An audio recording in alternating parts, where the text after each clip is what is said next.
Assalamualaikum. Hari ini kita akan unboxing satu lagi produk online yang saya dapatkan daripada online, iaitu ULANZI PT-3, iaitu untuk untuk mounting kita punya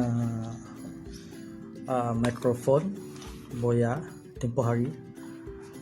Dan ada package lain yang terdapat sekali dengan yang saya order daripada China tempoh hari. So hari ini kita akan buka.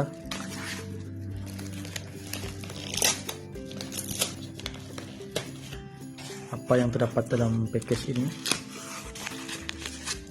dibungkus rapi.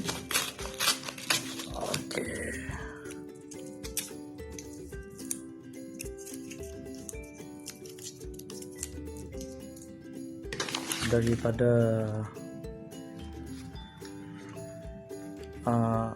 China.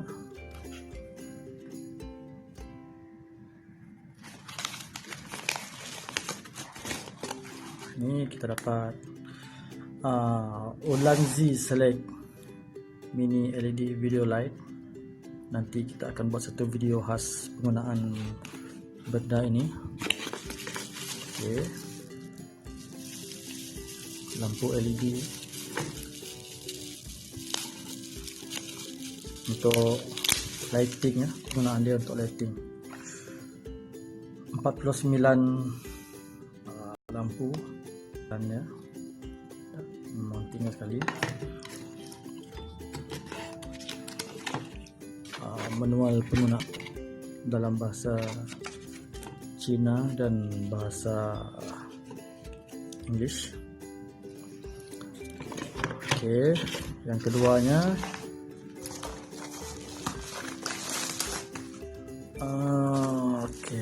ULANZI triple coil shoe mount untuk menjadi mounting LED tersebut, dan seperti biasa akan diulas dalam video-video yang akan datang lah.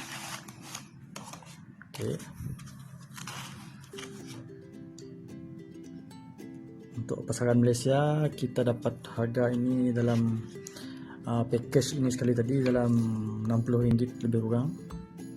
Hantaran dalam 2 minggu daripada tanah besar China. Tengok brandnya, ULANZI 3. Jangan lupa subscribe guys, dan like channel saya untuk sesi unboxing pada lain kali ya. Itu saja buat kali ini. Thank you kerana berjaya menonton sehingga habis. Assalamualaikum.